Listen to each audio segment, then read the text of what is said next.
Hola, buenas noches. Buenas Le- noches. Buenas noches a todos.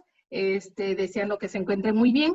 Bueno, vamos a empezar con la conferencia y para esto vamos a decirle al doctor Álvaro que nos presente al siguiente ponente, por favor. Doctor Álvaro.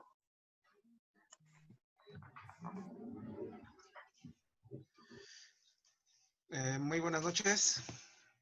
¿Sí me escuchan? Sí, gracias. Pues muy buenas noches a todos. Gracias por seguirnos en este ciclo de charlas que hemos tenido de esta manera. Esperando que todos se encuentren bien en casa. Y bueno, pues para avanzar de manera rápida, pues ahora nos toca hablar de leptospirosis. Creo que es un tema bastante interesante por lo que reviste en cuanto a salud pública. Y pues tenemos el gusto de tener al maestro, al médico veterinario, especialista en patología clínica veterinaria, Neri López González, al cual agradecemos mucho que se tome el tiempo para poder compartir sus conocimientos, que yo creo que van a ser de mucha valía para la práctica de nosotros. Doctor, muchísimas gracias por apoyarnos en esta parte. Y bueno, de manera rápida, el doctor es egresado de la Facultad de Medicina Veterinaria de la UAT, doctor Norberto Treviño Zapata, tiene una especialidad en patología clínica por la Facultad de Medicina Veterinaria de la UNAM, maestría en ciencias, grupo de investigación de leptospira y leptospirosis de la Unidad de Servicio de Diagnóstico y Constatación de la Facultad de Medicina Veterinaria de la UNAM, patólogo clínico veterinario responsable del diagnóstico de leptospirosis, mediante aglutinación microscópica en campo oscuro del laboratorio de Alhambra en la Ciudad de México, y actualmente se encuentra cursando el doctorado en inmunología molecular. Pues creo que tenemos a un ponente muy capacitado en esta área, y al cual pues, le reiteramos el agradecimiento. Y pues adelante, doctor, muchísimas gracias, esperando no sea la primera vez y no sea el principio de otras charlas. Muchas gracias, doctor. Agradecido. No, a ustedes muchas gracias por la invitación y bueno, si no hay algo más, pues comienzo con la plática que se titula Leptospirosis, ¿cómo llegar al diagnóstico? El objetivo de esta plática es pues como Mario lo platiqué con Mario, es pues resolver algunas dudas y plantear otras en cuanto a resultados, en cuanto a interpretación y en cuanto a qué pruebas elegir para que nosotros podamos llegar al diagnóstico de la enfermedad. Y bueno, comienzo. Leptospirosis es una enfermedad causada por bacterias patógenas del género Leptospira. A esta enfermedad se le ha conocido con muchos nombres. Por nombrar algunos, pongo estos, se le ha conocido como enfermedad de las porquerizas, como fiebre de los arrozales, como tormentas de aborto, como fiebre de Autun, como fiebre de Akiyami. Y bueno, pues es justamente causada por bacterias, por una espiroqueta. En la fotografía les muestro una microfotografía justamente de la bacteria. Y bueno, pues es una bacteria muy delgada, mide de 0.1 a 1 micrómetro de diámetro y de largo mide de 6 a 20 micrómetros. Leptospirosis es una enfermedad que afecta a prácticamente todos los mamíferos, incluyendo animales domésticos y a fauna silvestre, y teniendo también importancia para los humanos porque también ayuda, porque también los afecta. Se considera a las ratas como el principal diseminador de la enfermedad, ya que en ellas la enfermedad no se desarrolla o se desarrolla con signos clínicos muy leves, los cuales resuelven y queda como portador durante mucho tiempo. A las ratas, bueno, hay estudios en donde se ha dicho que las ratas desde el 70%, y hay algunos que dicen que en el 80% de una población de ratas, estas son diseminadoras de la enfermedad. Entonces se considera como el diseminador de la enfermedad por excelencia. Y bueno, leptospirosis es cada año al menos diagnosticada en al menos 1 millón de personas alrededor del planeta, 20% de las cuales cursan con la forma severa de la enfermedad. Es una enfermedad también que está ampliamente distribuida en el planeta y se ha encontrado prácticamente en todos los continentes, excepto en los polos.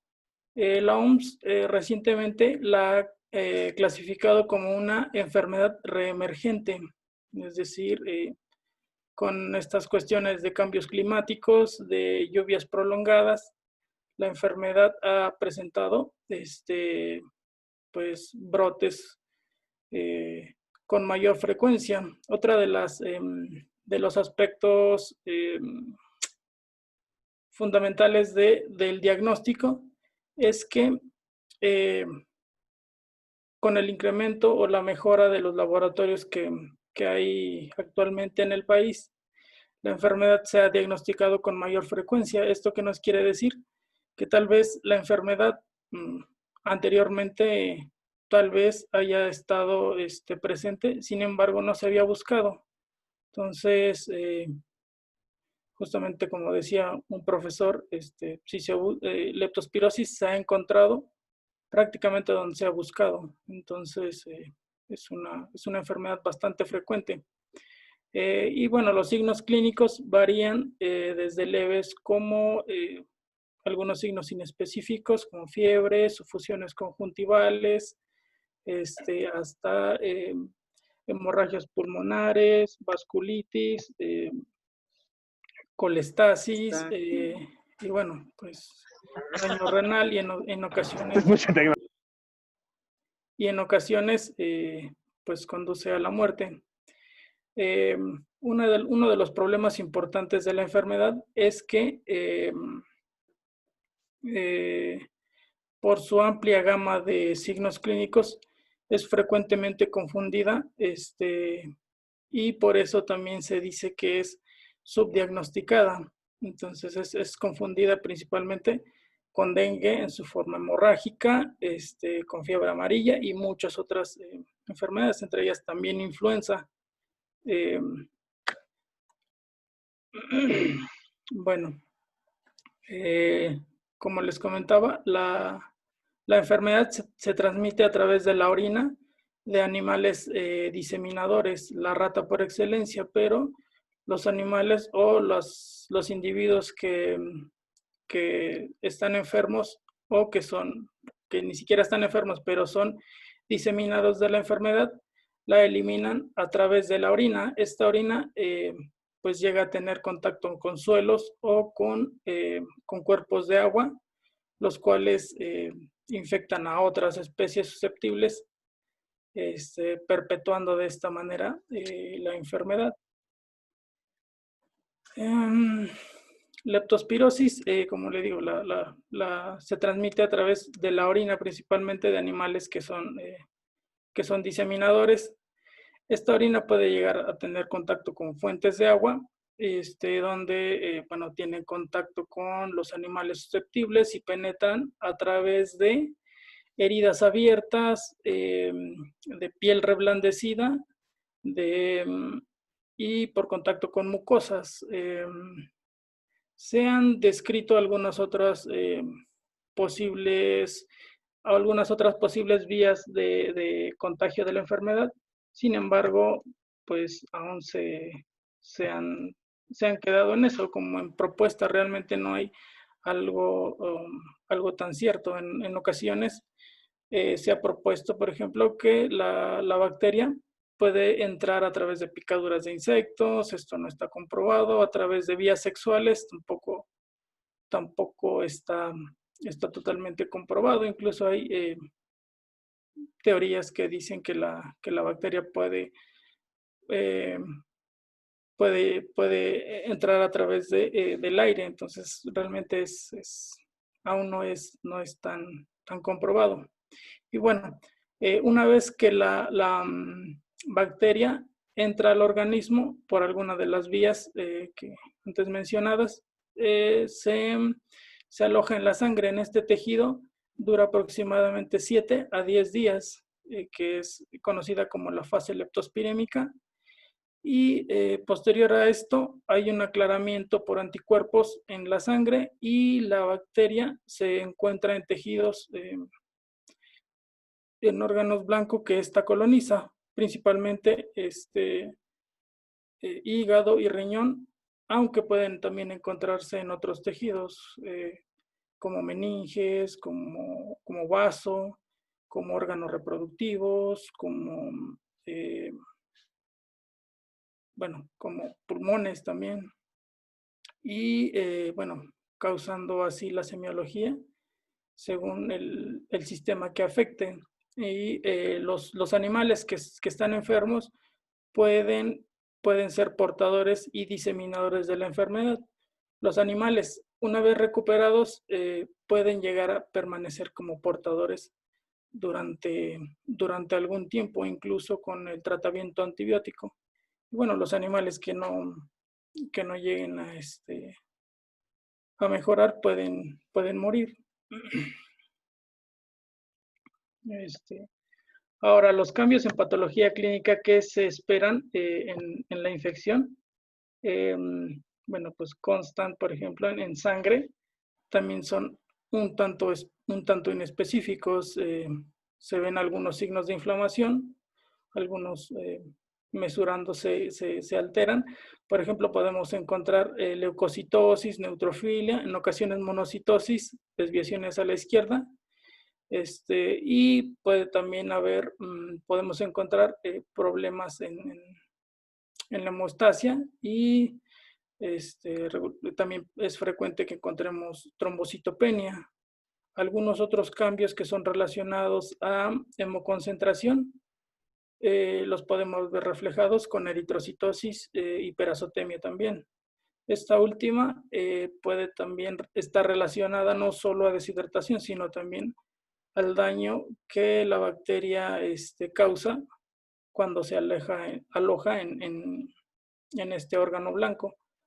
Se puede ver incremento de ALT por hepatitis, colestasis. La colestasis también la podemos ver con el incremento de bilirrubina, incremento de fosfatasa alcalina. En la orina se puede ver proteinuria, se puede ver hematuria y la presencia de cilindros también relacionados ya sea a daño renal algunos, o en caso de la hematuria, por ejemplo, también se puede ver relacionados a daño renal o a hemoconcentración, quise decir. En líquido cefalorraquídeo es también interesante porque algunas clínicas a los que nos remiten muestras, la mayoría de los pacientes que ellos tienen únicamente son pacientes que convulsionan. Entonces esto también es algo importante tomar en cuenta. En líquido cefalorraquídeo en ocasiones podemos encontrar incrementos en la presión intracraneana o la presión normal. Se puede encontrar pleocitosis. En un inicio se puede encontrar neutrófilos y en etapas más tardías de la enfermedad, linfocitos. Se ven también frecuentemente incremento de proteínas en estas muestras, regularmente de 5 a 10 gramos por litro. Y se pueden encontrar también xantocromía, que se relaciona con con hemorragias en estos tejidos.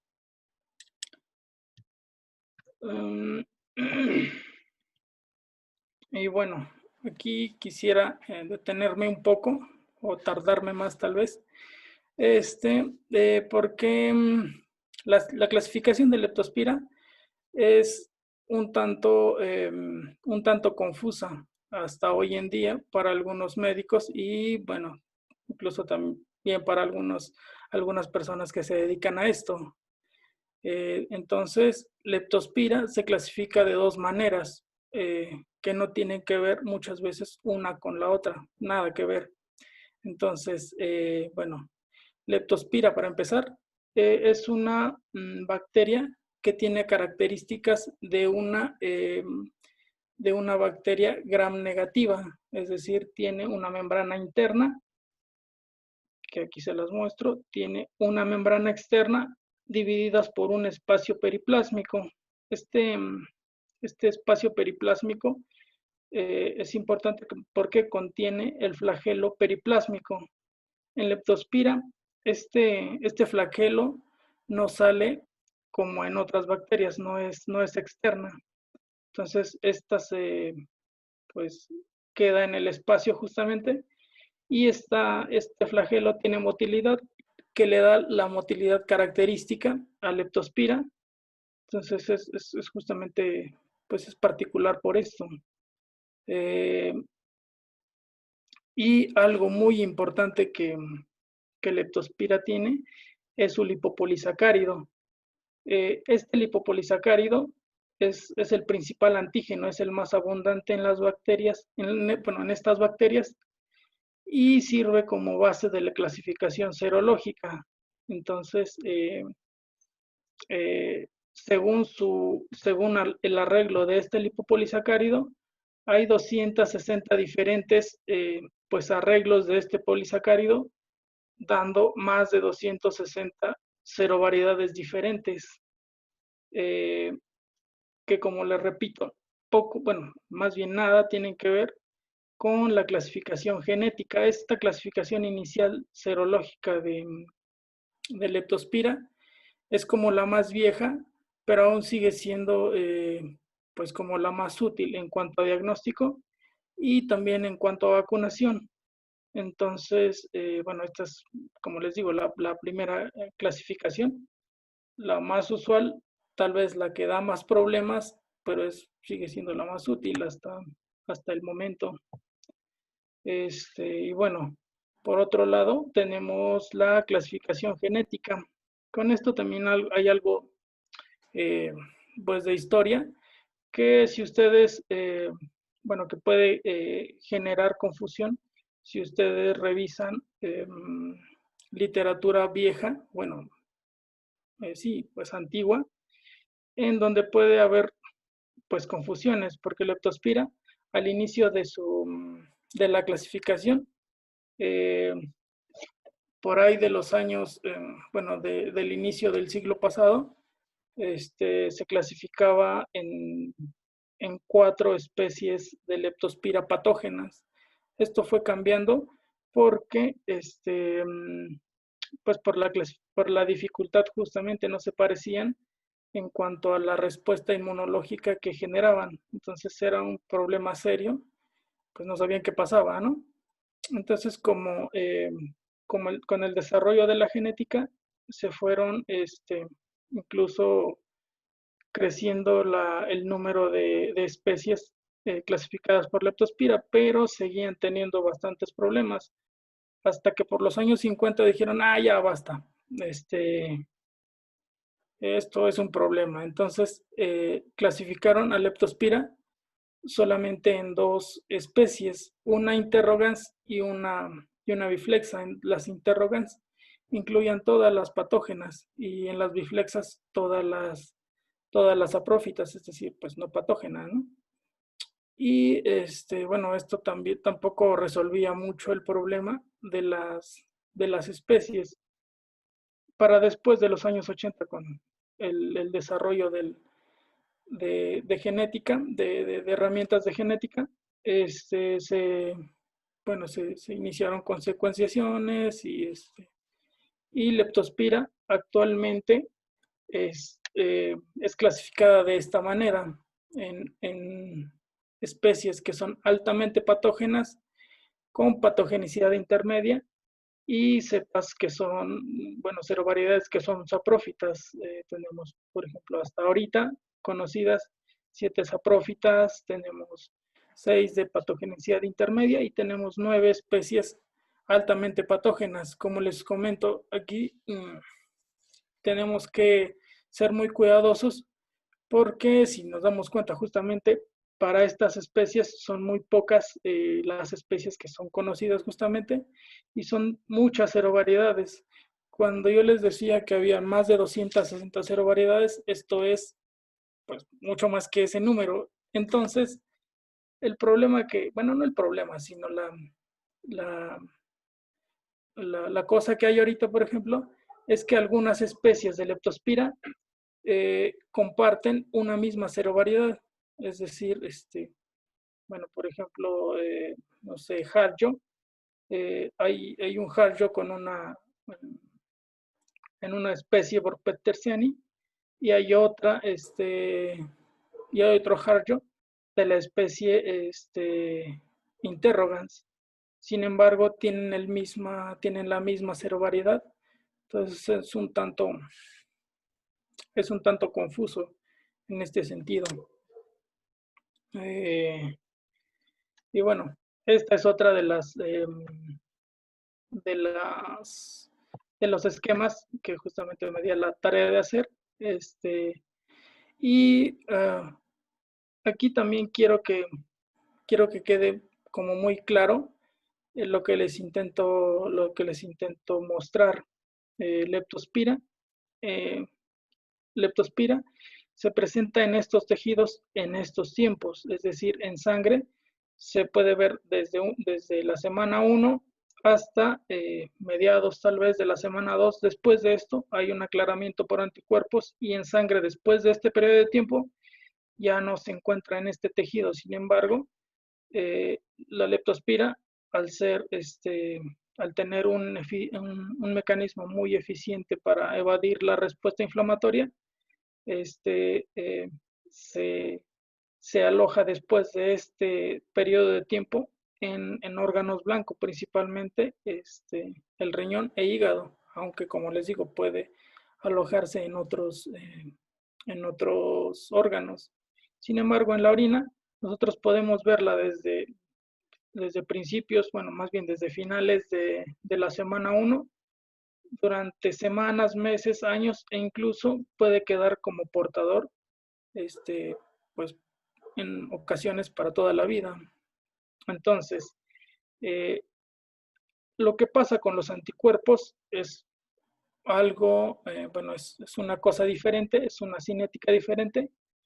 Entonces, los anticuerpos, como les muestro en las rayitas rojas, los anticuerpos empiezan a subir a partir bueno, sí, a partir al final de la semana 1, teniendo un pico al final o casi a mediados al final de la semana 2. Entonces los anticuerpos después de este periodo de tiempo se mantienen altos. La enfermedad este, cuando, cuando es tratada con antibióticos, vean, esta raya puede permanecer baja y el tratamiento temprano con antibióticos como está recomendado puede prevenir a que la leptospirosis llegue a su forma severa. Entonces puede prevenir en ocasiones que los animales mueran. Sin embargo, la leptospira, una vez alojada en túbulos renales, incluso con el tratamiento antibiótico, si bien los signos clínicos pueden disminuir, pueden verse un poco más leves, pues es en ocasiones difícil de eliminar a la bacteria. Y por último, pues les muestro la fase leptospirémica y la fase leptospirúrica, que es prácticamente es muy similar a lo de arriba. Entonces, para esto, justamente les muestro esto porque de aquí viene la importancia de elegir las pruebas. Es decir, hay algunas pruebas directas en las que nosotros intentamos ver a la leptospira en estos tejidos, o bien buscamos la presencia de anticuerpos, pero nosotros tenemos que tener en cuenta esto. Es decir, si nosotros elegimos alguna prueba indirecta en etapas muy tempranas de la enfermedad, nosotros podemos pensar que, pues que no cursa con leptospira, podemos darlo como negativo. Sin embargo, pues tal vez esto podría comportarse de manera diferente eh, en, en fases crónicas. Entonces, de aquí la importancia de justamente la elección de las pruebas. Y bueno, como les digo, hay pruebas directas en los que la idea es detectar a leptospira en los tejidos o en los órganos en los que podamos hallarla según la cinética. Y hay otras pruebas indirectas en las que nosotros buscamos anticuerpos. La pregunta que mucha gente hace es, bueno, ¿cuál es mejor? ¿Cuál es la prueba mejor? ¿Cuál me recomiendas? Y pues la respuesta siempre es la misma. Bueno, ¿qué quieres, no?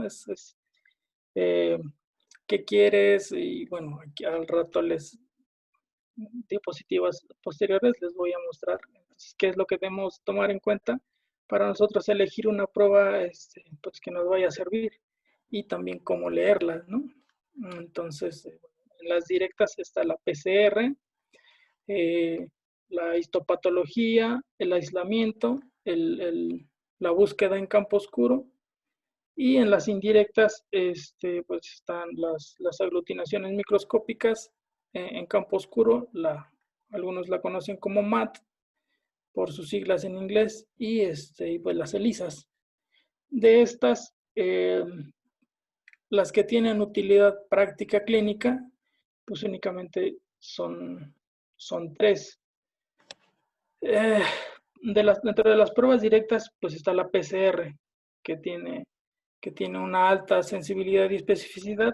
Otras, las indirectas, perdónenme, son la aglutinación microscópica en campo oscuro y pues las ELISAs, que en este caso pueden ya haber algunas ELISAs comerciales y otras que pues están como por estandarizarse o en ese proceso. Entonces, de las pruebas que no tenían palomita en la diapositiva pasada, pues se encuentran todas estas. Entonces, lo que les intento decir es que estas pruebas tienen utilidad clínica muy limitada.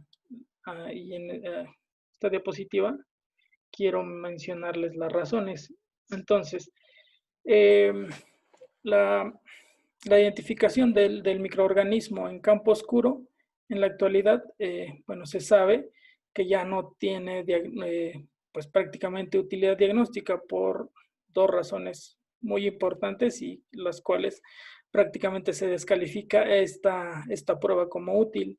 La primera es que, bueno, se necesita una carga alta de leptospira en orina para que nosotros podamos verla. Se dice que necesita haber al menos 10,000 leptospiras en 1 mililitro para que nosotros podamos verlas. Y la otra limitante muy importante es que hay varias estructuras en sangre e incluso también en orina que se asemejan a leptospiras. A estas les llamamos pseudoleptospiras, que tú dices, bueno, pues son filamentosas, se mueven como leptospiras. Entonces yo creo que sí son leptospiras. Justamente mi profesor dice que no hay nada peor que poner a buscar leptospiras a un leptospirólogo, porque las va a encontrar. Entonces, aunque no sean. Entonces, el principal problema de esto es que hay proteínas o filamentos de proteínas que pueden llegar a asemejarse a estas estructuras. Entonces nosotros podemos dar un diagnóstico errado. Entonces, por lo cual, esta prueba pues prácticamente no tiene, pues no tiene utilidad. Tendría que confirmarse por otras pruebas de mayor especificidad y sensibilidad. Por otro lado, tenemos la histopatología, que en este caso, bueno, pues por obvias razones, necesitamos tejido de animales infectados. Para este periodo, pues resulta imposible, o bueno, pues más bien muy poco práctico, pues ponerse a biopsiar a pacientes enfermos, primero porque suelen estar críticos y luego esto es muy invasivo. Entonces, bueno, pues tiene poca utilidad clínica. Sin embargo, los pacientes, por ejemplo, que convivan con otros perros y que pues en determinado momento hayan muerto, sí se pueden hacer, sí se pueden buscar mediante esta prueba. Sin embargo, la histopatología sola tampoco no es de muy útil. En tinciones normales, pues se ve solamente inflamación en el intersticio. Entonces, pues no podemos ver leptospira únicamente con tinciones de rutina. Se tienen que teñir con tinciones argénticas, como Wartin-Starren, por ejemplo, como tinción de Levaditi. Entonces, en este caso, esos animales que en determinado momento murieron, sí podrían servir como centinelas para ver si otros pacientes que hayan tenido contacto con estos, pues puedan estar enfermos. El aislamiento es considerado, bueno, la técnica de oro para el diagnóstico de muchas bacterias, de muchas enfermedades causadas por bacterias. Sin embargo, en Leptospira esto resulta difícil porque Leptospira es muy latosa. Entonces es difícil que se adapte a medios de cultivo. Si Leptospira se llega a adaptar, tenemos otro problema grande también, que es el que Leptospira se desarrolle en los medios de cultivo y nosotros podamos verlo. Para que una Leptospira se desarrolle y empiece a crecer, el tiempo es muy, muy alto. Tarda desde 2 meses, que es muy alto, pero es lo menos que podemos, bueno, que en ocasiones se puede lograr, hasta pues casi el año, 8, 9, 10, 11 meses. La leptospira tarda en desarrollarse en medios de cultivo, entonces para ese tiempo, pues ya no tiene utilidad en la clínica, y más cuando les digo que leptospira necesita tratamiento antibiótico en los primeros 5 días de la enfermedad para prevenir que se desarrolle a su forma severa. Por lo cual la hace, pues no práctica para el diagnóstico de la enfermedad. También tenemos a las ELISAs, que esto también algunos laboratorios ya las tienen. Sin embargo, esta prueba también tiene bastantes limitantes. Una es que la ventana de diagnóstico que se puede tener para pues sí, el diagnóstico de la enfermedad es muy reducida. La mayoría de las ELISAs que yo he visto buscan IgMs. Entonces, la ventana de diagnóstico justamente reducida es después de la semana 2, la concentración de IgMs baja considerablemente, se reemplaza por la de IgGs, por lo cual entonces podría darse en determinado momento un falso negativo. Otra de las limitantes de las ELISAs es que algunas ELISAs se hacen buscando el lipopolisacárido. Para esto, entonces, tendrían que hacerse las 260 ELISAs para las 260 cero variedades. Eso lo hace no práctica. Sin embargo, hay ELISAs que están diseñadas para la búsqueda de antígenos comunes en las especies patógenas. Estas son proteínas que se encuentran en la superficie. Sin embargo, resulta difícil estandarizarla porque las homologías tal vez entre las proteínas pues no es como tan alta. Entonces, las mínimas diferencias pueden llegar a resultar pues un inconveniente para el diagnóstico. Pueden resultar como falsos negativos y no pocas veces. Entonces, estandarizarlas sí resulta muy difícil.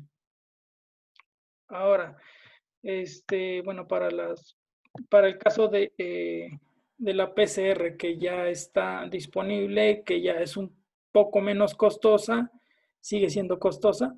Sin embargo, bueno, pues ya está disponible. El principio de esta técnica pues es amplificar los genes. Estos se prefiere que sean genes que estén solo en las bacterias patógenas. Este es otro, pues no problema. Bueno, tal vez sí. Lo que pasa es que, bueno, Leptospira pues también tiene especies saprófitas. Entonces, amplificar un gen de una Leptospira saprófita también puede llegar a resultar como un falso positivo. Entonces, es un problema. Entonces, se prefiere que sean genes que están solo en las bacterias patógenas, que sean factores de virulencia.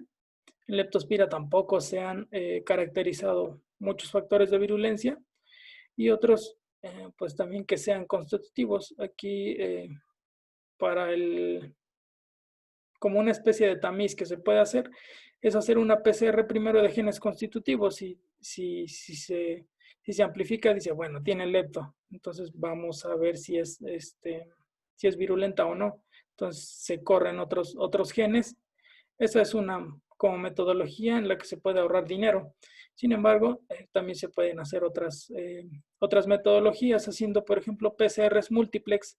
Esto es corrimiento de una PCR para amplificar uno o dos, bueno, más bien, dos o más genes al mismo tiempo. Entonces, esto resulta práctico, sin embargo, un tanto más costoso.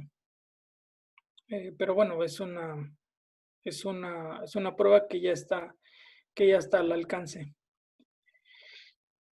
Y aquí sí quisiera casi gastarme todo el tiempo que me resta. Bueno, sí quiero gastarme mucho tiempo acá, hablando de esto, justamente de la aglutinación microscópica en campo oscuro, que se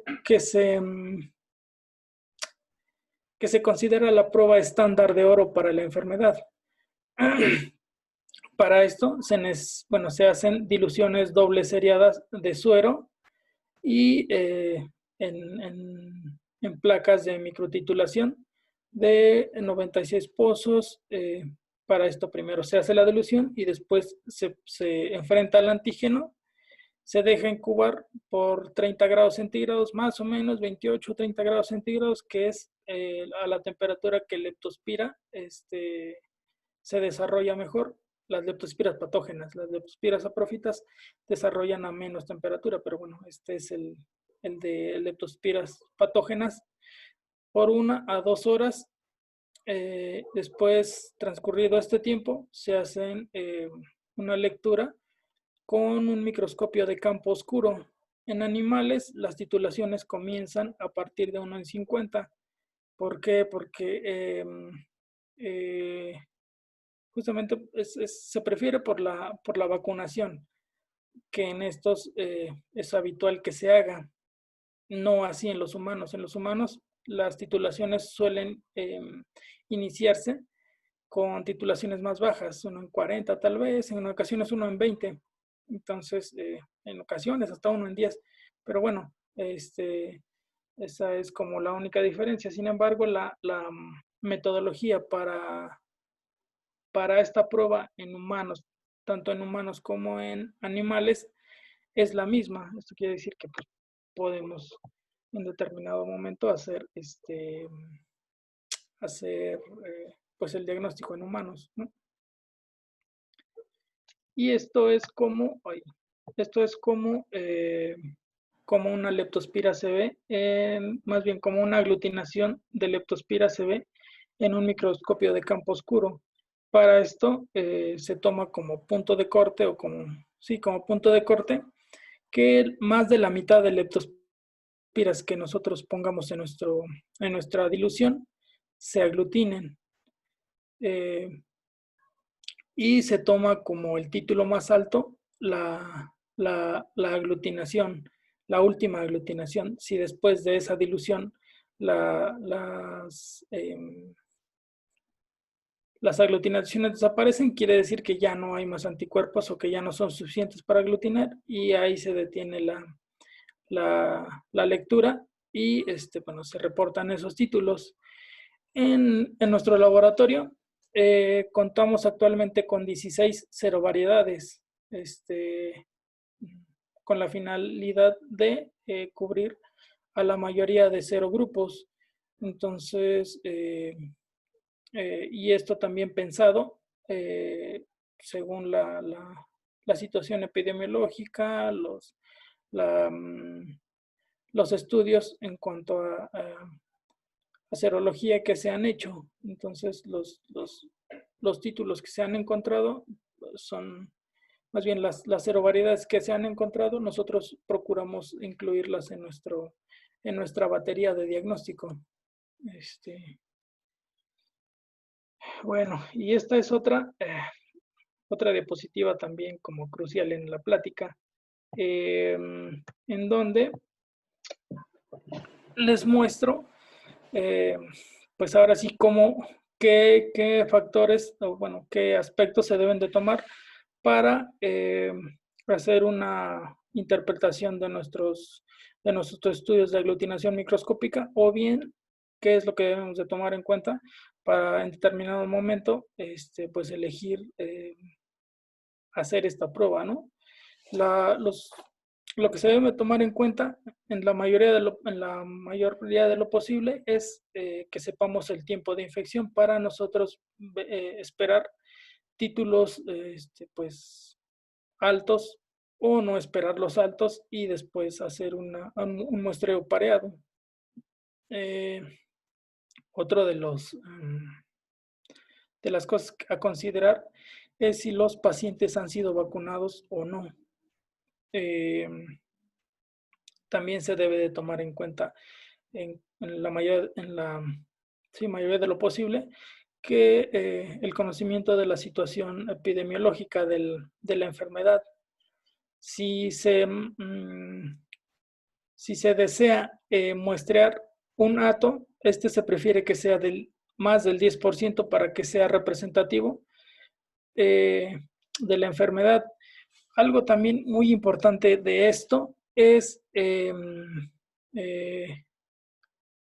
que luego llega a, bueno, que sí, que genera confusiones en las pruebas, en los resultados, son las reacciones, más bien cuando más de una serovariedad tiene títulos altos. Entonces nosotros, bueno, en algún momento se piensa que pueden haber más de una serovariedad pues que está presente, y no siempre es así. Esto justamente se debe a las reacciones paradójicas que pueden llegar a ser títulos tan altos como la serovariedad responsable. Incluso hay ocasiones en donde los títulos de las serovariedades que no están presentes pueden ser más altas que las que están presentes, y entonces pues aquí se puede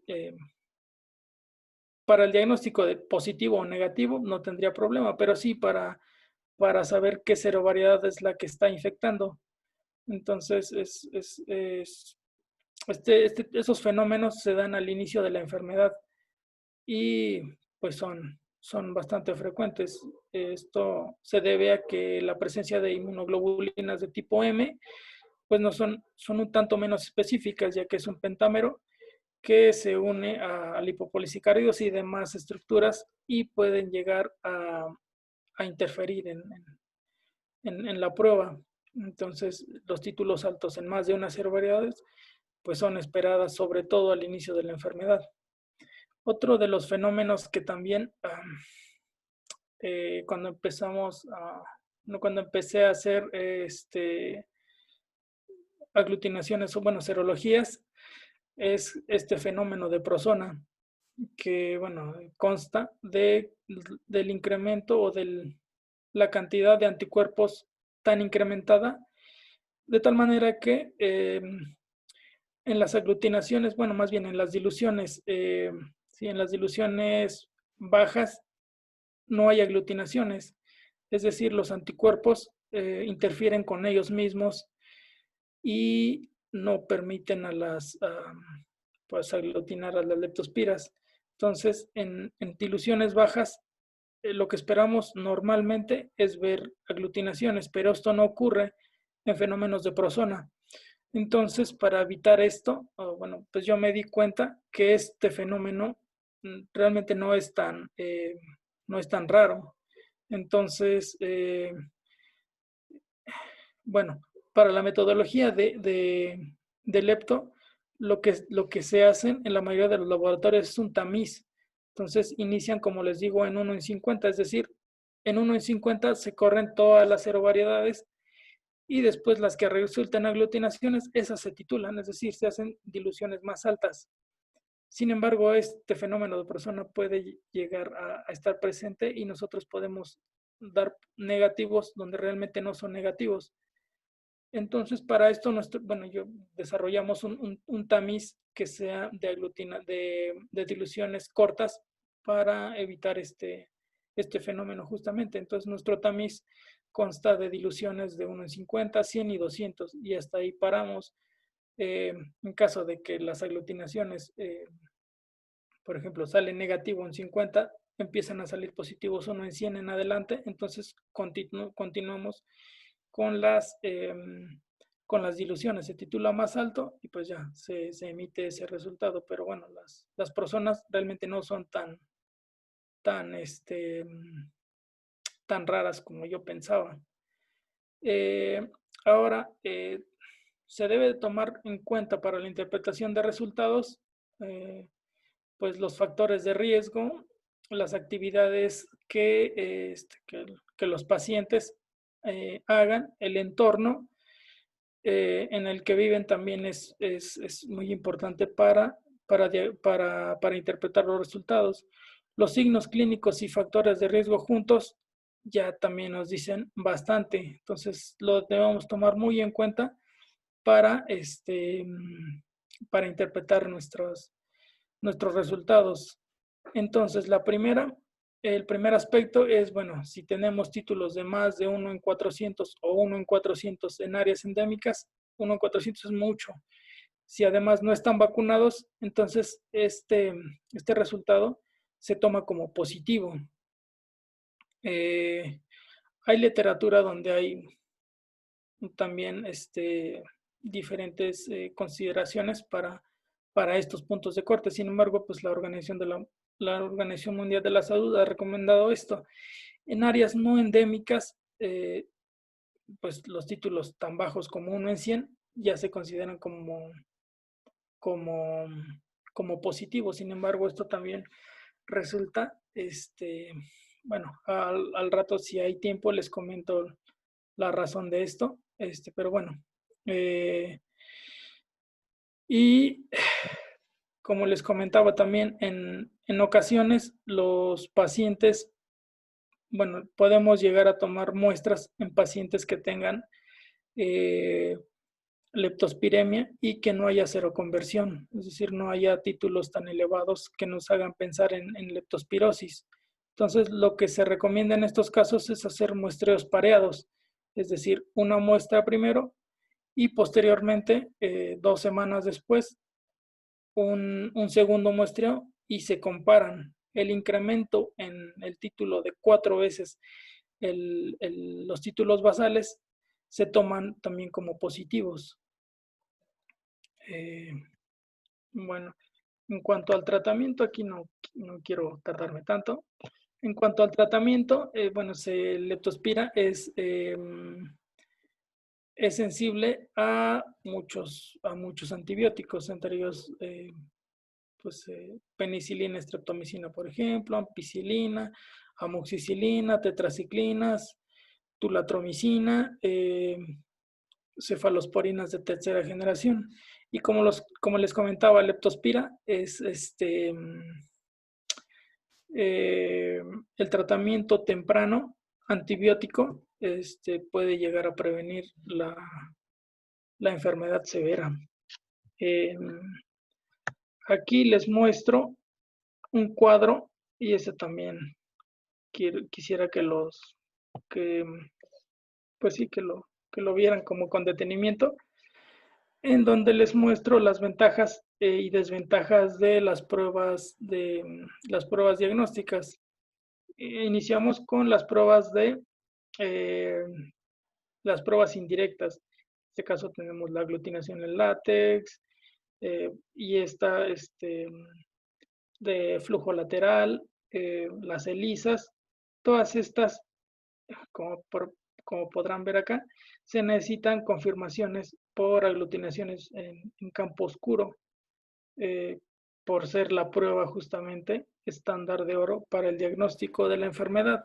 Entonces, bueno, la aglutinación en campo oscuro tiene una sensibilidad que ronda por el 90% y una especificidad que es más del 90%. Entonces la hace entre las pruebas prácticamente todas, incluso me atrevo a decir que la PCR con mayor sensibilidad y especificidad. Ahorita les voy a comentar por qué, a pesar de que ustedes vean estos números. Y luego otra de las pruebas que ya están disponibles, como les comento, es justamente la PCR, que la sensibilidad se dice que es del 100%, la especificidad del 93%, y de las ventajas de ambas pruebas es que ambas son aplicables para humanos y para animales. Entonces, las mismas muestras y las mismas técnicas, incluso los mismos iniciadores, se podrían usar para el diagnóstico de ambas de enfermedades en ambas especies. Y bueno, como les comentaba hace rato, las otras pruebas que pues no son de utilidad como clínica, pues aquí están algunas razones que igual ya les comenté hace un momento. Y otra de las cosas que les quiero comentar es que en Leptospira hay serovariedades que están adaptadas a especies. Esto quiere decir que Leptospira canícola se ha adaptado evolutivamente a los perros. Esto indica, bueno, esto se ve reflejado, por ejemplo, en la infección en perros. Regularmente, o la mayoría de los perros que están afectados por canícula tienen semiología pues con signos clínicos muy leves, incluso pueden ser asintomáticos. Esto mismo ocurre en bovinos para Harjo. Bratislava y Pomona se han adaptado a cerdos, y entonces los signos clínicos que en estos pacientes se ven cuando los afectan estas serovariedades, pues son muy leves. Los humanos se consideran como huéspedes accidentales, es decir, cualquier serovariedad de leptospira patógena que lo afecte puede llegar a causarle leptospirosis severa. Y también puede llegar a causar leptospirosis severa cuando las especies que no están adaptadas a las especies animales, por ejemplo, una Harjo que afecta a perros, puede llegar a causarle la forma severa con los signos clínicos pues severos. ¿Qué hay ahorita para la prevención de leptospira? Pues son justamente vacunas. El problema principal con la prevención, con lo que hay ahorita, es que las vacunas están hechas a base de bacterinas. y como les comentaba, la base de la clasificación serológica de Leptospira es el lipopolisacárido.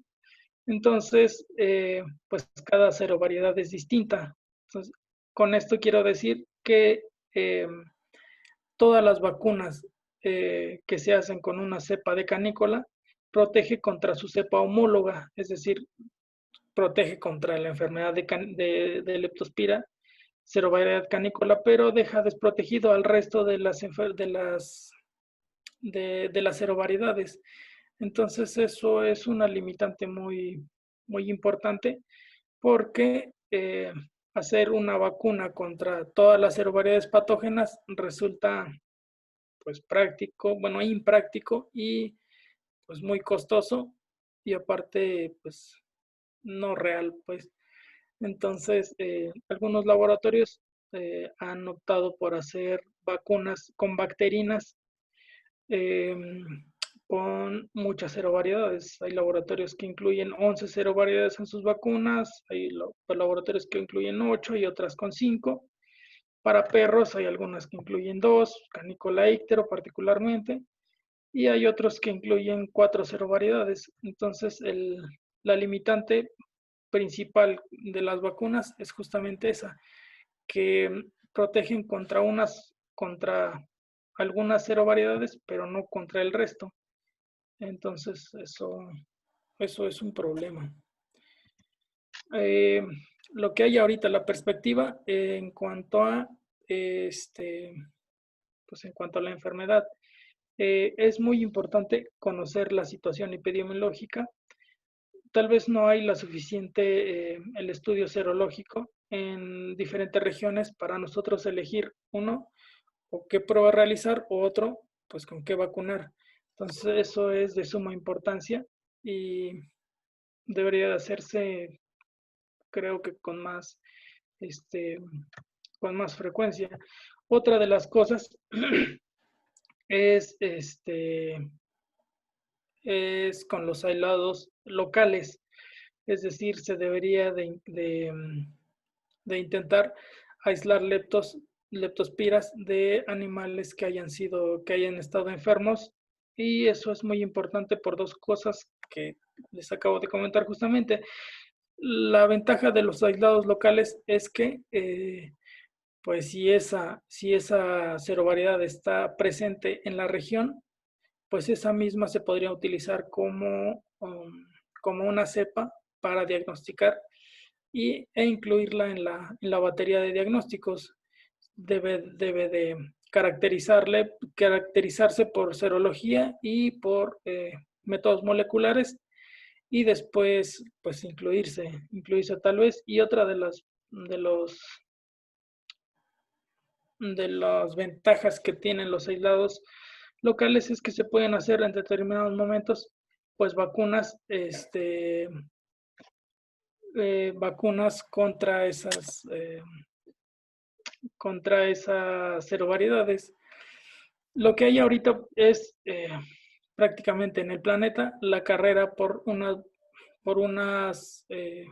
sola vacuna que proteja contra todas las serovariedades, y esto se hace por medio de, se está buscando más bien proteínas recombinantes, es decir, proteínas que estén presentes en las bacterias, que sean comunes y que confieran inmunidad en determinado momento. Entonces, ahorita rápido, porque creo que me presionan. Bueno, les hago el comercial para que a los interesados que estén, bueno, a las personas que les interese trabajar con leptospira, hacer investigación con leptospira, pues hay oportunidad de hacerlo en la Facultad de Medicina Veterinaria. Nuestra línea de investigación es pues la evasión del complemento por leptospira. Sin embargo, pues realmente estamos abiertos a ideas nuevas y lo que se quiera probar. Hay la posibilidad, y para los médicos veterinarios que quieran enviar muestras para diagnóstico, pues están disponibles PCRs y serologías por aglutinación en campo oscuro dentro de nuestro laboratorio. La serología, la PCR no la tenemos dentro, pero la remitimos. Pero bueno, pues nos pueden enviar sus muestras a esta dirección. Por alguna duda, pues nos pueden hablar a estos teléfonos, o aquí les dejo también mi correo electrónico. Y bueno, pues es todo.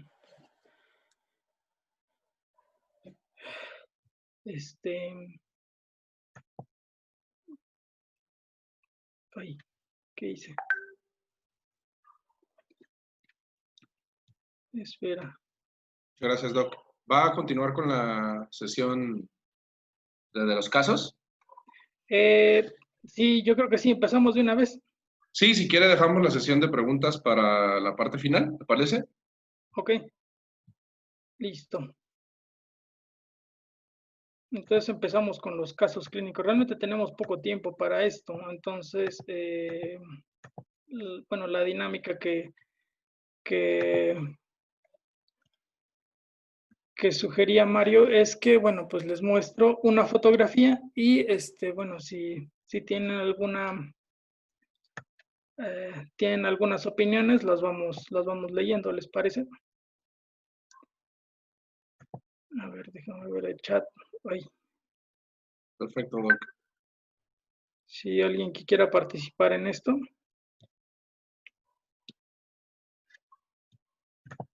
Ay, quité mi pantalla, ¿cierto? Sí, si gusta, ajá, igual y yo puedo irle leyendo si alguien hace algún comentario y ya, Ok, sí, para que no mejor. se entretenga con el chat. Sí, mejor. Listo, Mejor Doc. hacemos eso. Ok, este es el caso 1 y les muestro esto justamente.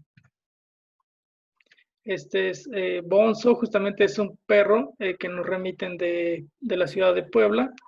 Es un mestizo de 6 años, macho, con historia de vómito. El día de ayer, bueno, convulsionó en una ocasión y no tiene tratamiento. Y estos son los títulos que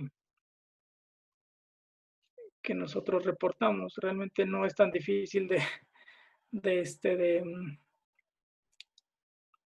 interpretar, pues los títulos son bastante altos. Entonces, no sé si alguien tenga alguna opinión, alguna pregunta en esta diapositiva. Nosotros bueno, les cuento una historia más o menos pequeña. Nosotros intentamos, aislado de este paciente, fuimos a la ciudad de Puebla. El problema es que cuando llegamos, pues nos dijeron que tenía tratamiento antibiótico, entonces eso ya dificultó nuestra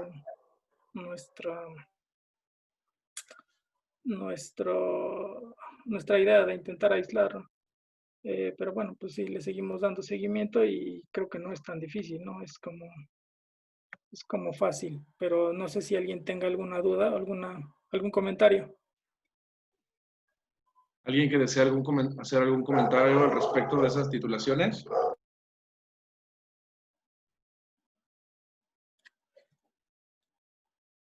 ¿No, cierto? Parece que no, doctor. Ok, entonces pasamos al siguiente caso, que, bueno, este también es una historia como particular en donde, bueno, prácticamente nos guían desde el inicio, porque es un perro en el que el propietario es el que tuvo leptospirosis. Entonces quería ver si su perra la tenía. Entonces Dana es un poodle de 10 años, es una hembra que llegó, bueno, justamente con esta historia, y estos son los títulos que nos reportan, bueno, más bien que nosotros reportamos. Y bueno, no sé si alguien tenga alguna duda. Bueno, en ocasiones en humanos, sobre todo, justamente los pacientes o los perros pueden llegar a funcionar como centinelas, es decir, ellos podrían estar expuestos de la misma manera si sus perros tienen. Entonces, eso es como lo importante también de hacer una serología. Si su perro tiene, bueno, pues yo también tengo que checarme, ¿no? Porque puede que yo también lo tenga. Entonces, aquí funcionó al revés. El humano fungió como centinela. Pues, No sé si doctor, tienen Doctor Lerín. pregunta Irving. Las titulaciones endémicas para cada región, ¿dónde las podríamos encontrar? Para eso justamente se tendrían que hacer estudios serológicos, es decir, determinar la prevalencia o al menos la frecuencia de casos. Como les digo, leptospira, al ser una enfermedad con una gama de signos clínicos muy alto, es fácil que se confunda con otras enfermedades. Entonces, se tienen que hacer muestreos serológicos para ver la situación epidemiológica. Esa es la única manera. ¿Sí? ¿Tienen otra pregunta? Sí, mire, doctor, hay una donde dice, ¿cuánto tiempo después de haber vacunado pudo hacer la prueba AM en un perro con sospecha de leptospirosis? Ok. Esa, bueno, también es una buena pregunta. Los títulos de anticuerpos son muy variados. Realmente en perros se espera que a partir del medio año estos títulos comiencen a bajar. Antes podrían relacionarse con, pues justamente, o con la vacuna o con la posible infección, pero después del medio año estos títulos en teoría tienen que bajar. Esta es otra de las ventajas de los muestreos pareados, es decir, si no hay seroconversión, o los títulos permanecen bajos, esto quiere decir 100, si permanecen en eso, lo más probable es que se trate de una vacuna y no de una infección. Pero sí, la respuesta inmune también es particular y también la hace difícil para interpretar, pero sí, es más o menos eso. Ok, doc, mire, nuevamente Irving dice, ok, entonces en estos casos daremos como positivos antídotos a aquellos que tengan títulos de más de 1.400. 1 en 400, así es. Eso es lo que se recomienda. Eso, más signos clínicos, más factores de riesgos, es positivo. Aquí lo que pues, se recomienda en ocasiones en la práctica clínica es que si sospechan de eso, bueno, si hay factores de riesgo más títulos no tan altos, pero hay y no han sido vacunados, pues se dé antibiótico. O sea, trato primero y pregunto después porque eso puede llegar a salvar pues a los pacientes. Sí. Ok, doc. Tenemos otra pregunta de la doctora Eda García. ¿En el historial clínico de estos pacientes había vacunación y la frecuencia de la vacunación? No habían vacunaciones. Sin embargo, en el caso de que estos hayan podido ser, bueno, que hayan sido vacunados, los títulos son sumamente altos. Entonces, una vacunación difícilmente llega a esos títulos. Son muy altos. Para las vacunaciones, como le digo, puede haber pacientes que sí levanten hasta 1 en 800, 1 en 1600, sí puede haber, pero generalmente se quedan en 1 en 400, en eso rondan, más o menos. Y como le digo, disminuyen con el tiempo. Entonces, sí. Ok, doc, tenemos otra de Shemecha.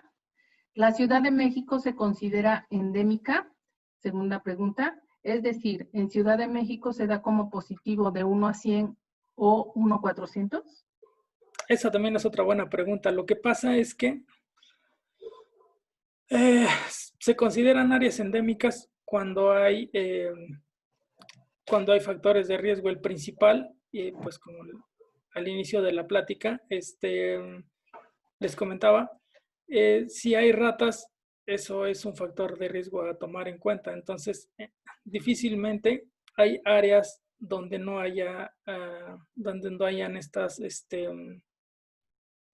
donde no haya ratas, pues. Entonces, las áreas no endémicas también, hay como que algunas preguntas y sí, sí se considera como un área endémica. hay gran cantidad de ratas, eso quiere decir que hay gran cantidad de leptospira. Entonces sí, es un área endémica. Ok, Doc. Tenemos otra de Tania Pantoja. ¿Hay diferencia entre serovariedad y serotipo? No, es lo mismo.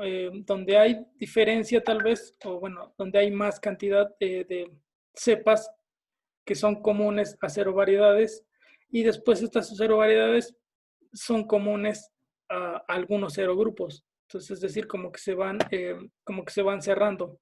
Algunas cepas, hay muchas cepas para una serovariedad y hay muchas serovariedades para un serogrupo. Entonces, no, es lo mismo. Serotipo y serovariedad es lo mismo. Tenemos aquí del doctor Mario Zamora al clásico cazarrata y se comió un ratón ayer y manda Matt. Se explica de los anticuerpos. Se recomienda enviarlo y hacer pareado o PCR. Aquí, justamente lo que les quería comentar hace rato es en cuanto a la PCR, el problema principal es el manejo del DNA. Nosotros actualmente remitimos la muestra a un laboratorio externo, pero aunque no haya sido así, el manejo de las muestras con leptospira sí resulta un tanto difícil porque técnicamente se tendría que hacer la extracción de DNA pues en el menor tiempo posible, ya que el leptospira es sumamente sensible a los cambios de temperatura, también a las refrigeraciones.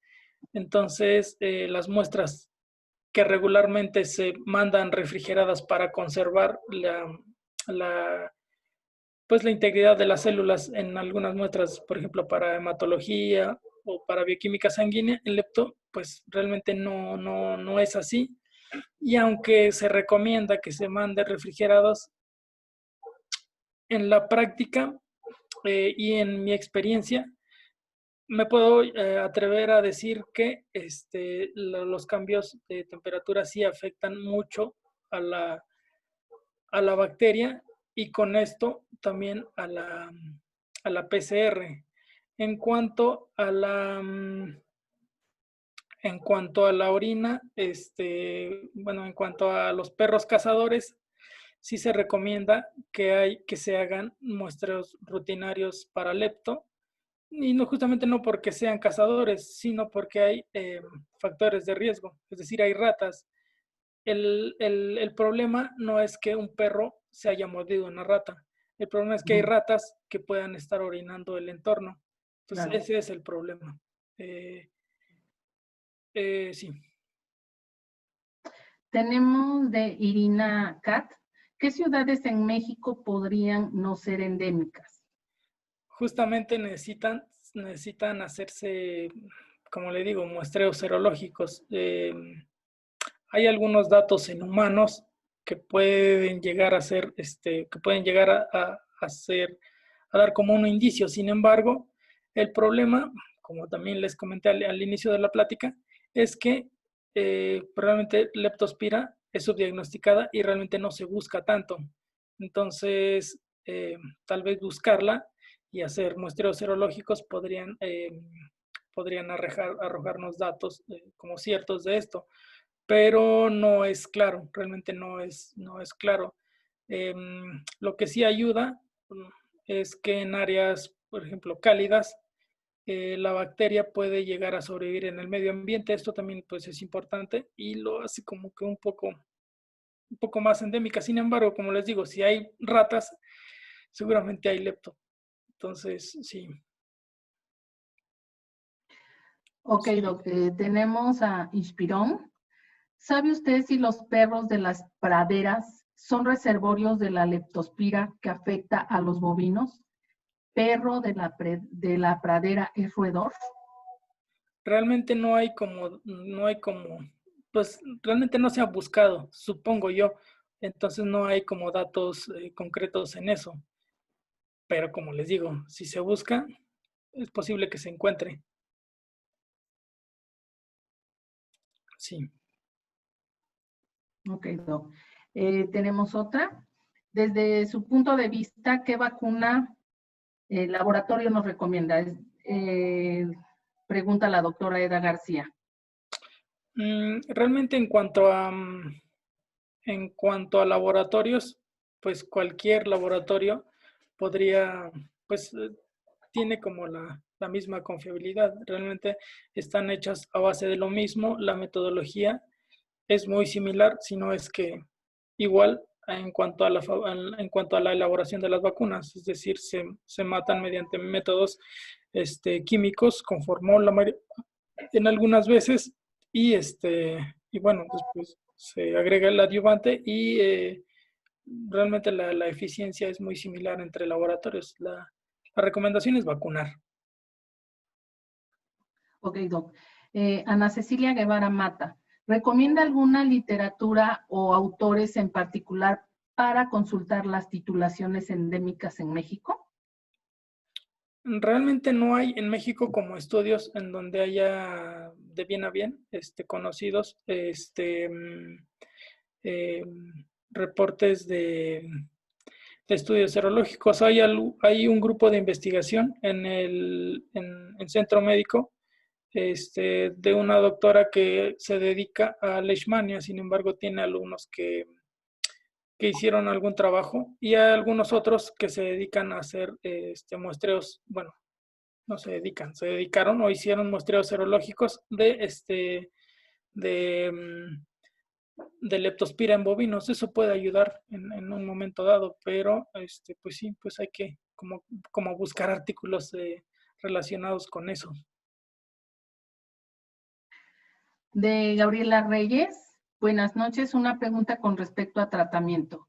En la diapositiva mencionó antibióticos que pueden ser de utilidad. No mencionó doxiciclina. Bueno, pues eso va dentro justamente de las tetraciclinas. Entonces, bueno, sí, es un antibiótico que en ocasiones se elige y pues sí, es ampliamente usado. Entonces, funciona. Lo que justamente me parece que me contaba es que algunos pacientes como que no lo toleran bien, pero bueno, pues es usada y funciona en algunos casos.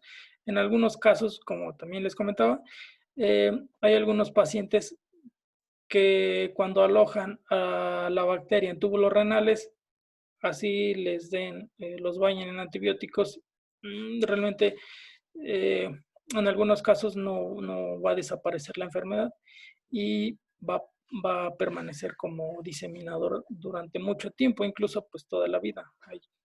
Eso también está reportado.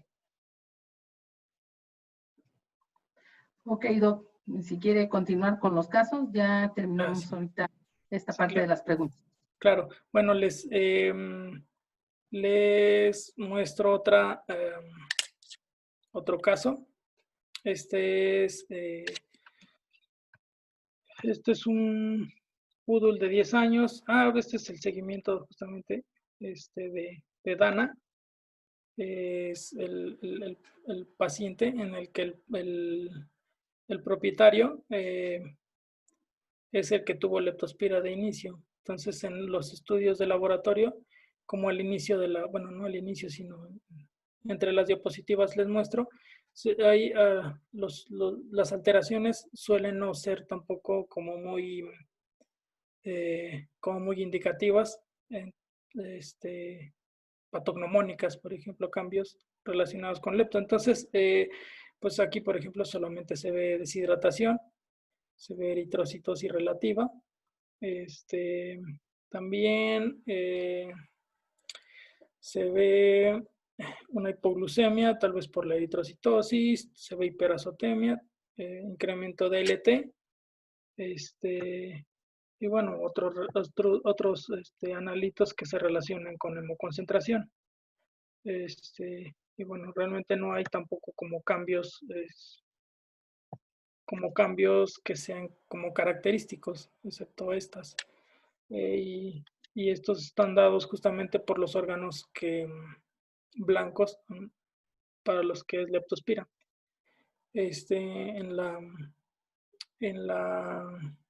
el urianálisis, por ejemplo, también se ve pues daño renal en este caso, porque en la diapositiva anterior pues se ve hiperazotemia, ¿no? Y bueno, ¿tienen algún comentario, alguna duda en cuanto a esto?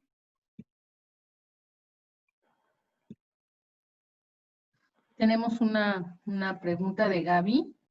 Buenas noches. La recomendación de estudios diagnóstico post-tratamiento, ¿cuál sería ideal? PCR. ¿El MAT podría darnos información real de evolución favorable? ¿Qué cambios deberíamos ver en esta prueba? Es decir, tenemos que asegurarnos de que no sean pacientes leptospíricos. ¿Cómo lo haríamos? ¿Cómo lo haríamos? Ok. Algo que se debe de tomar en cuenta es el tratamiento antibiótico. Es decir, si ustedes deciden enviar para PCR, orina y o sangre, o ambas, debe de tomarse en cuenta que ya no tengan tratamiento antibiótico, porque este antibiótico, pues una vez en sangre, sigue siendo, pues sigue eliminando leptospiras. Entonces, aquí en este caso pueden darse, pues falsos negativos. Entonces, mientras se tenga tratamiento antibiótico, las pruebas, bueno, esta prueba que es de búsqueda directa del, de las leptospiras, pues no está recomendada. Entonces se recomienda la aglutinación microscópica. Si es que ya se terminó el tratamiento, entonces sí podría buscarse, sobre todo en orina, si se piensa en una leptospirosis crónica. Para la aglutinación microscópica, también, bueno, está recomendado como seguimiento para los tratamientos, ya que regularmente esto refleja la situación en leptospira dentro del paciente, se va como a la par de los títulos, es decir, si estos bajan, regularmente la carga bacteriana puede llegar a bajar o a desaparecer. Entonces, la serología también está indicada en el seguimiento de, de los tratamientos. Y como les digo, el problema con la PCR fuera de los antibióticos sigue siendo el manejo del DNA. Entonces, realmente se tendría que hacer una extracción de DNA prácticamente en el momento y después eso conservarlo para hacer la PCR luego. Entonces, pues sí, ambas podrían servir considerando esos puntos. ¿Tienen alguna pregunta? ¿Otra? Sí, referente al caso de Dana, pregunta a la doctora Ana Cecilia Guevara que si ella es candidata a desarrollar alguna insuficiencia renal considerando su edad y su exposición a la bacteria. Sí, sí. De hecho, en los estudios estos, pues ya vemos pues daño renal, porque si vemos la densidad urinaria que está en 1.025 y la hiperazotemia, entonces este paciente realmente ya no está concentrando, entonces ya hay daño renal pues en este paciente. Sí, sí, sí. Tenemos otra pregunta, doctor, de Areli Galván. ¿Qué nos puede comentar de leptospirosis en gatos y vacunas en esta especie? Ok. En gatos, pues realmente se sabe poco. Hay reportes en donde se ha documentado la presencia de leptospira en estos animales. Sin embargo, son muy raros los casos en los que se ha reportado, pero está presente. Se ha propuesto que la respuesta inmune de estos pacientes podría llegar a ser similar al de las ratas. Por eso es que ellos, pues, prácticamente no desarrollan la enfermedad o su sistema inmune es muy eficiente para combatirla. Sin embargo, como le digo, hay gente que ha propuesto que a estos animales como diseminadores y que sí pueden llegar a, a enfermarse. Sin embargo, realmente se conoce poco. Y pues no se vacuna. En gatos no se vacuna. Al considerarse como empíricamente, que estos animales no son afectados por leptospira. Ujú. Pues si quieres seguir con los casos, Doc, ya no tenemos ahorita por el momento preguntas. Listo. Entonces, sigo con el caso 3. Este es un perro, se llama Modin, es un schnauzer de 8 años, es macho, y llegó con historia de convulsiones. Justamente esta clínica veterinaria nos envía bastantes casos de pacientes que únicamente convulsionan y con relativa frecuencia hemos tenido este patrón, es decir, títulos altos en las 0 variedades de leptospira y bueno, este es el resto de la anamnesis. Tiene respuesta pupilar derecha retardada, disminución de la propiocepción de miembro torácico izquierdo y pélvico derecho y únicamente tiene terapia de líquidos. Entonces, bueno, si alguien quiere opinar con respecto a eso o tiene alguna pregunta,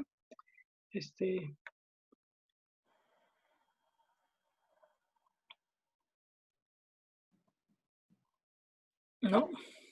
A ver, sí tenemos una, doctor, es Gaby.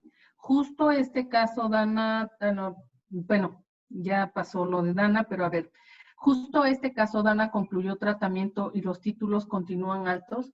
¿Qué punto de corte podemos considerar para dejar de dar tratamiento y considerarlos negativos? Como le digo, la respuesta inmune que genera lepto prácticamente es como a la par de la carga bacteriana que tiene, pues que tiene circulando tal vez, o que tenga en los tejidos. Entonces, lo más probable es que este paciente haya quedado como paciente leptospirúrico y que tenga leptospiras en túbulos renales y que los antibióticos realmente no hagan como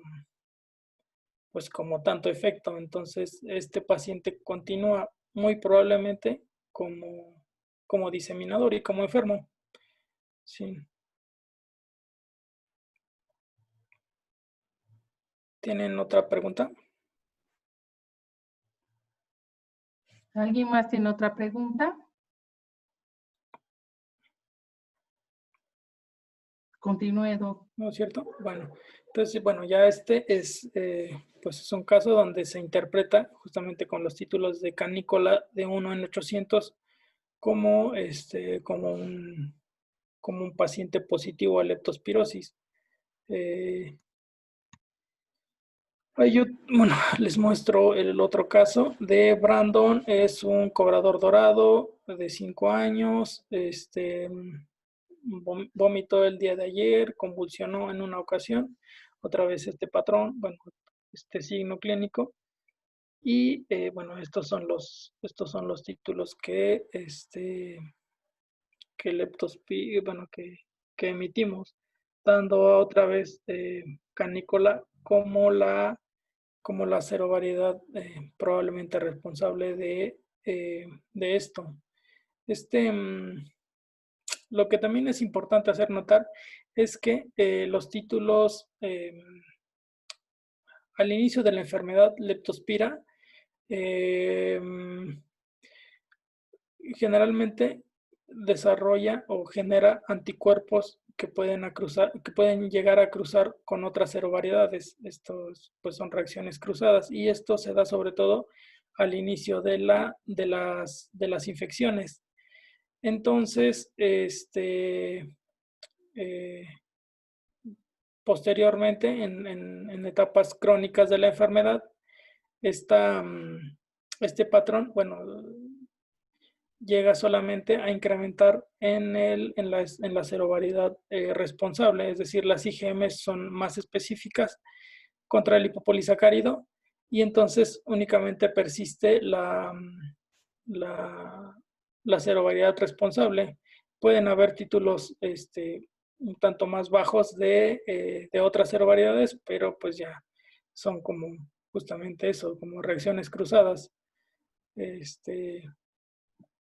Y bueno, continúo con la otra diapositiva. Bueno, en este caso, justamente, este paciente otra vez se ve como con deshidratación, eritrocitosis relativa, hipoproteinemia por hemoconcentración.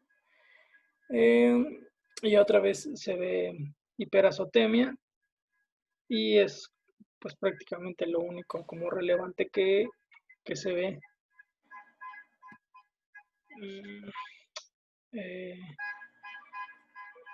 Y otra vez, esto es como lo característico de canícola, es decir, canícola es adaptada a especie, por lo cual, como en el caso de Dana, Brandon también, pues a pesar de que muestra títulos altos y que seguramente está afectado por esta serovariedad, no hay como signos clínicos pues, mucho más severos, como de daño renal evidente o como de una hepatitis pues franca. Entonces, esta pues, afecta a la especie, la coloniza, pero no la enferma de manera como importante, sirviendo así como, bueno, justamente es por esa razón, porque es un huésped adaptado a la especie. Otra de las cosas como interesante también de canícola es que la mayoría de las canícolas que al menos el grupo de investigación de la UNAM de Tequisquiapan es que se han aislado de perros que son clínicamente sanos. Esto quiere decir que, bueno, esto apoya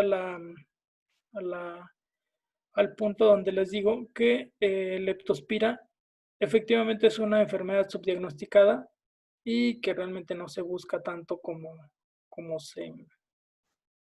pues tal vez como se debería. Entonces, sí. A ver, paso al caso 5, si no tienen alguna pregunta. Sí, tenemos una pregunta del doctor Gustavo Luna. Para realizar pruebas diagnósticas de leptospirosis, ¿recomienda muestra de orina o de sangre? ¿Para qué pruebas?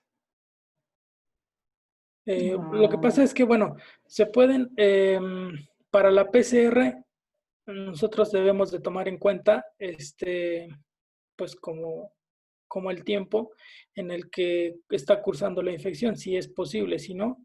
En algunos laboratorios la PCR se cobra por separado, entonces sí es como importante elegir qué voy a mandar según cuándo inició la enfermedad. Entonces depende de eso, es la muestra que yo voy a elegir. Si estamos pensando en una leptospirosis aguda que tenga que pueda estar en una fase leptospirémica, nosotros elegimos sangre para la PCR.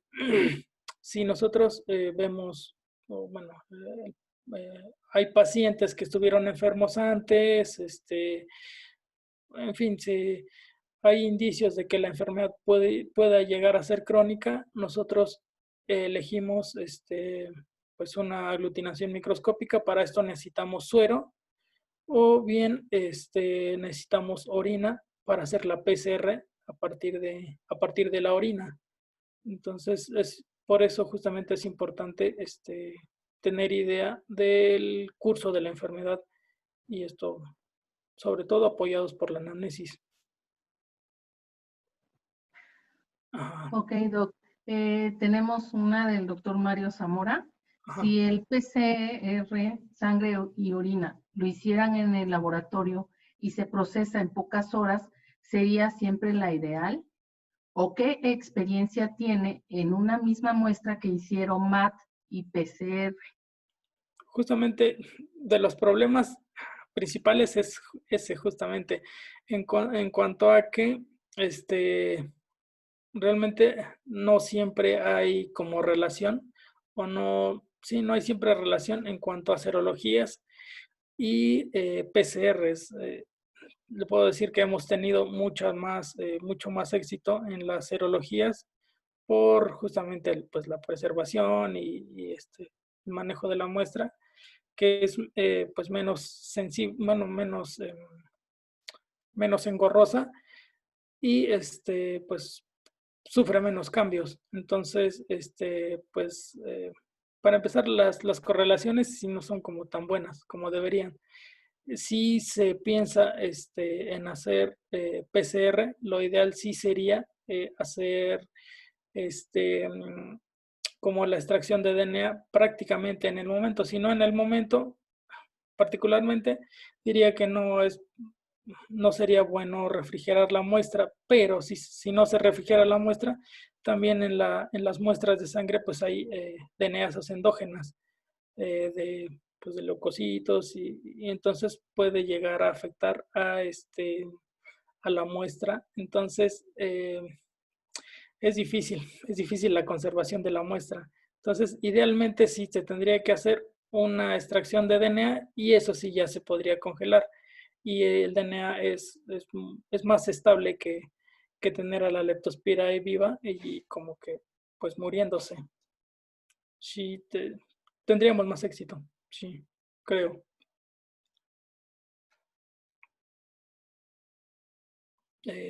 Sí, Si gusta continuar, Doc.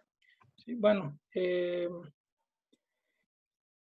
Y este es otro caso que en el cual también llega únicamente con convulsiones y se le hace una prueba de ELISA, la cual sale negativo, una ELISA de moquillo, la cual sale negativa y bueno, pues aquí se ven incrementos de 2,0 variedades. Aquí lo que les intentaba mostrar también, pues es justamente lo que les decía. Aquí podemos estar viendo una reacción paradójica que por frecuencia y podría solo estar relacionado con canícula y además podemos tal vez darnos cuenta de que esta es una enfermedad no crónica, bueno, no tan crónica porque podría relacionarse o podría deberse a la presencia de inmunoglobulinas de tipo M tal vez y bueno, eso es lo que les quería mostrar, es justamente una reacción paradójica. ¿Tienen alguna pregunta con esto?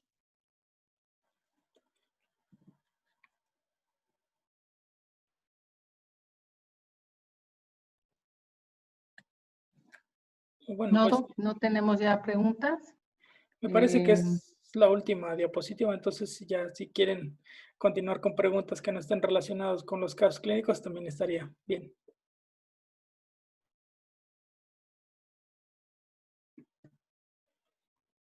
la última del doctor Irving, de las 16 variedades que comenta, ¿cuáles serían de mayor mortalidad? Depende. Si los pacientes, por ejemplo, para los humanos, cualquier serovariedad podría llegar a ser mortal. Hay también como divisiones entre las especies, justamente como les mostraba. Hay especies que son altamente patógenas y esas justamente podrían llegar a ser mortales para los huéspedes que no estén adaptadas a la especie. Es decir, íctero podría causar daños serios si es que afecta a perros o a alguna otra especie animal a la que no esté pues adaptada. Harjo podría también causar leptospirosis severa, incluso muerte a perros, por ejemplo. En fin, a las que no estén adaptadas son a las que podrían causar leptospirosis severa. Ajá, ¿tienen otra pregunta?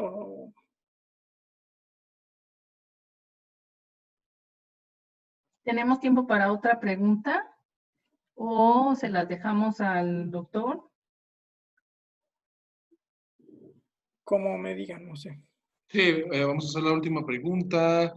Pregunta Irina Cat. Casos positivos en ELISAs y semiología asociada. Se inicia tratamiento y al inicio de la segunda semana sugiere mandar MAT u otra prueba complementaria. En las pruebas en las pruebas que se busquen anticuerpos que no sean MAT, se recomienda confirmar con aglutinaciones microscópicas. Esto por los problemas que cada una, cada prueba pues presenta. Entonces, en todas las pruebas, el resto de pruebas que no sean aglutinaciones microscópicas, por ejemplo, las de inmunocromatografía, se recomienda así confirmar con MAT y hacer pues los seguimientos con aglutinaciones microscópicas. Sí, pues al considerarse como la prueba estándar de oro, se debe de hacer, confirmar con esto.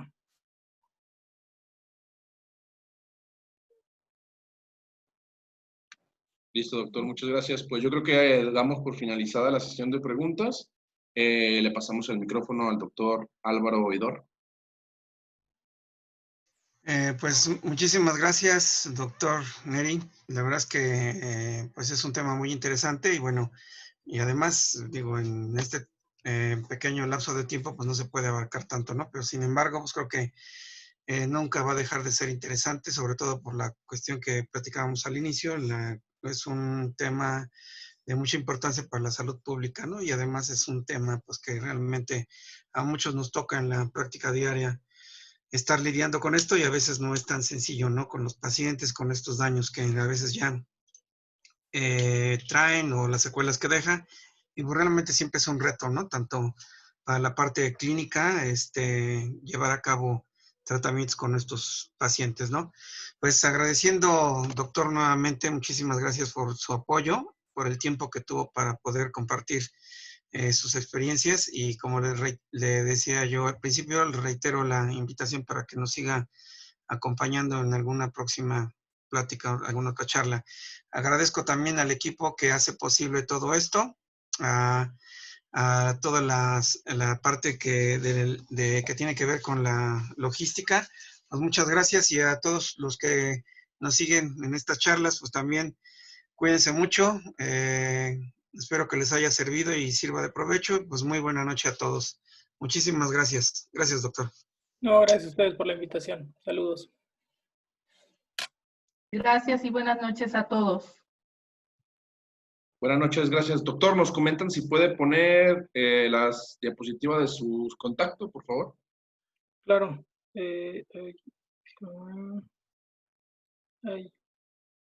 hice? Bueno, esta es la primera. Ahí pueden, bueno, es... no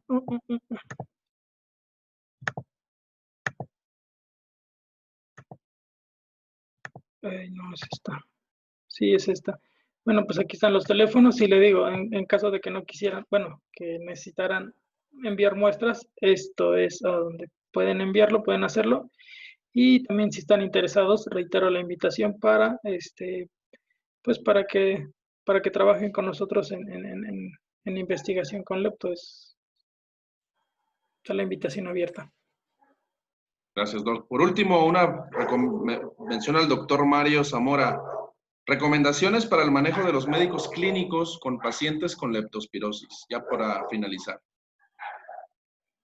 Pues realmente es difícil, pues solamente, pues ahora sí tener cuidado. El lepto es muy sensible a todos los desinfectantes, a los detergentes, entonces, pues sí, tener áreas limpias.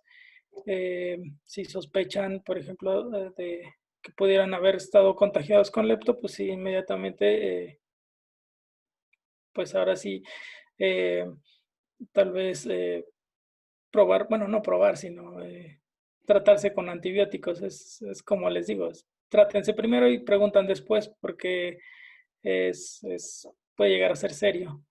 Entonces, pues sí, pues uso de guantes, tal vez lentes y bueno, si ya estuvieron expuestos a antibióticos. Listo, Doc, pues muchísimas gracias nuevamente y nos vemos en otra ocasión. Claro Hasta que luego. sí. Hasta luego. Gracias, buenas noches. Buenas noches.